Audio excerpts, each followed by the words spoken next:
આજે જવાનું છે સાંજે મારે મારા સાસરે. મારી સાસુમાની રેસીપી છે. Packing is done. ચાલો ટાટા જય બે. ગોવર્ધનની મસ્તી ચાલુ થઈ ગઈ છે. કેવું રહ્યું તમારું vacation? Hello everyone, welcome back to my channel.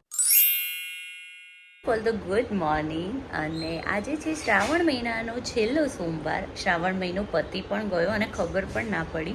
અને હવે આવશે મારા બાપા, અને જે બહુ બધી બ્લેસિંગ સાથે આવવાના છે. અને હું એના માટે તો બહુ જ એક્સાઇટેડ છું. મારી બર્થડે કરતાં પણ વધારે બાપાના આવવાના એક્સાઇટમેન્ટમાં એટલી બધી ખુશ છું ને કે એ વર્ડ્સમાં તો ના જ કહી શકું.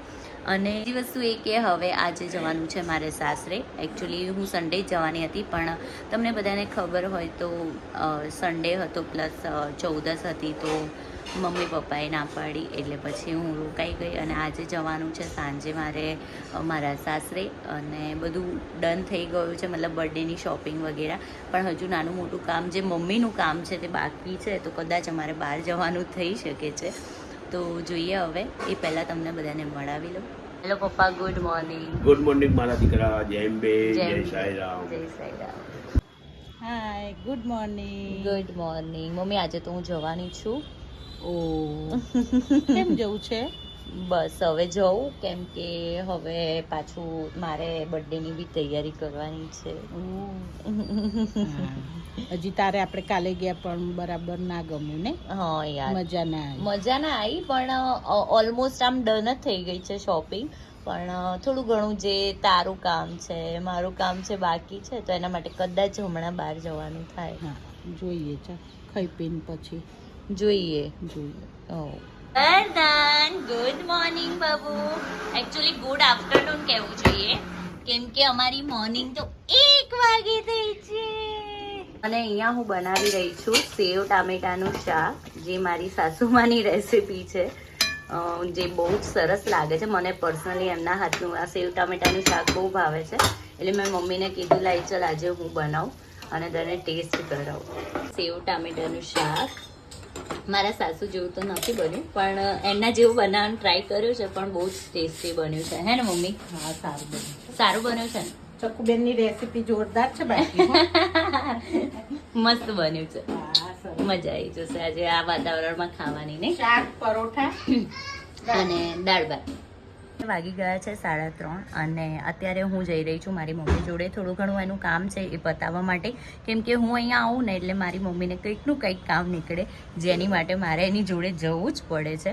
કેમ કે અદરવાઇઝ તો મારી બેન પણ સાસરે હોય છે, હું પણ સાસરે હોઉં, અને મારો ભાઈ બિઝી હોય છે સ્ટડી વગેરેમાં, તો એને બહુ જલ્દી બહાર નીકળવાનું થતું નથી. એટલે હું આવું ને એટલે મમ્મી લિસ્ટ બનાવીને રાખે, અને પછી અમે લોકો રોજ થોડું કરીને એ બધું પૂરું કરીએ. તો અત્યારે અમે જઈ રહ્યા છીએ એક કામ માટે, તો લેટ્સ ગો.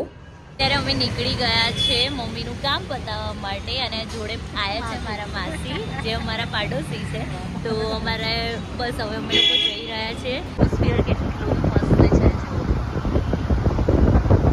વર્ધનની શોપિંગ કરવા માટે રોક્યા છે, કેમ કે હવે મારી બર્થડે છે, તો ઓફકોર્સ વર્ધનના બી ન્યૂ ક્લોથ્સ લેવા જોઈએ ને.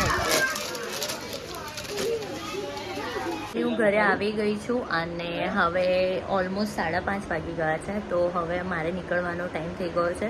આજે ફટાફટ જવું પડશે, બિકોઝ આજે બહુ જ વરસાદ અંધાર્યો છે, અને એના લીધે હું ક્યાંય ભરાઈ ના જાઉં ને અટકાઈ ના જાઉં. એટલે ફટાફટ હવે હું નીકળીશ. મારી જે પેકિંગ હતી એ પણ થઈ ગઈ છે. Packing is done. અને વર્ધન હજુ સૂઈ રહ્યો છે. વર્ધનને મારા ભાઈએ ઉઠાડી દીધો છે. વર્ધન, એ ચિત્તુ ઉઠી ગયો બેટુ. ટાટા કહી દે. ચાલો ટાટા, જય બે. નીકળી ગયા છીએ હવે ઘરે જવા માટે, અને we are on the way. Vardhan છે ને હમણાં ઊંઘમાં આવ્યો તો, મીન્સ કે ઊંઘમાંથી ઉઠાડ્યો તો નહીં બેટા મામુએ તને, હે ને? એટલે હવે પાછી હાલા આવી એવું થાય છે ને? નહીં દીકુ? ઓહ ગાઈસ, એટલો બધો ફાસ્ટ વરસાદ છે, તમે જોઈ શકો છો. બહુ જ ફાસ્ટ વરસાદ છે. સખત ટ્રાફિકને પાર કરીને હું મારા સાસરે પહોંચી ગઈ છું. હાય વર્ધનજુ. હેલો પપ્પા. આફ્ટર 2 days પછી મળી રહ્યા છે. કેવું રહ્યું તમારું વેકેશન? તમારા વગર ના ગમે. ના ગમ્યું? મને તો બહુ મજા આવી. એટલે મમ્મી પપ્પા જોડે ગઈ હતી એટલે મજા જ આવે ને યાર. બાકી મજા આવી? બહુ મજા આવી. બહુ બધી શોપિંગ કરી, બધું મતલબ બહુ એન્જોય કર્યું છે અમે. બ્લોગમાં જોયું છે અને તમને તો અપડેટ મળતી જ રહેતી હતી. વર્ધન બી બહુ જ ખુશ થઈ ગયો છે અને પપ્પાને આફ્ટર 2 days પછી જોઈને ને વર્ધન તો જો અરે વાહ ભાઈ વાહ, મજા આવી. વર્ધન કેવું લાગ્યું પપ્પા જોડે આવીને? મજા આવી. મસ્ત કે મસ્ત. મત તો વર્ધનની મસ્તી ચાલુ થઈ ગઈ છે બરાબરની એના પપ્પા જોડે. મમ્મી વર્ધનનું તોફાન ચાલુ થઈ ગયું નહીં? અરે જોરદાર આયો એટલે અમારી ખુશી આમ વધી ગઈ. એ નતો અમને ગમતું જ નતું. નહીં? ખાલી ખાલી લાગતું. ક્લેવર બોય છે. Thank you. હે પપ્પા? વર્ધન તો વર્ધન જ છે. વર્ધન વગર અમને ચાલે નહીં, અમને ગમે નહીં. બે દિવસ તેના મામાના ઘરે ગયો તો ગમતું જ નતું. સો અહીંયા તમે વર્ધનને જોઈ શકો છો. આફ્ટર 2 days પછી એના બધા જ સોફ્ટ ટોયઝ ફ્રેન્ડ્સ છે તેને મળ્યો છે તો બહુ જ ખુશ થઈ રહ્યો છે નહીં વર્ધન? હે ને વર્ધન? અને હવે એ સૂઈ જશે કેમ કે સખત ઊંઘમાં આવ્યો છે અને ક્યાંનો રડ કરે છે. હે ને બબુ?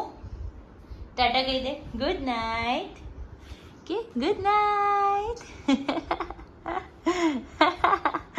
અલે વાહ ભાઈ વાહ. વર્ધન સૂઈ ગયો છે. અત્યારે વાગ્યા છે 12 અને આજે તો વહેલો સૂઈ ગયો કેમ કે હું મારા સાસરે આવી છું એટલે એને પણ ખબર છે કે મમ્મીને બહુ હેરાન નથી કરવી, હું શાંતિથી સૂઈ જવું જલ્દી હે ને. અરે વાગી ગયા છે 12:30 અને હું બસ હવે સુવા જઈ રહી છું.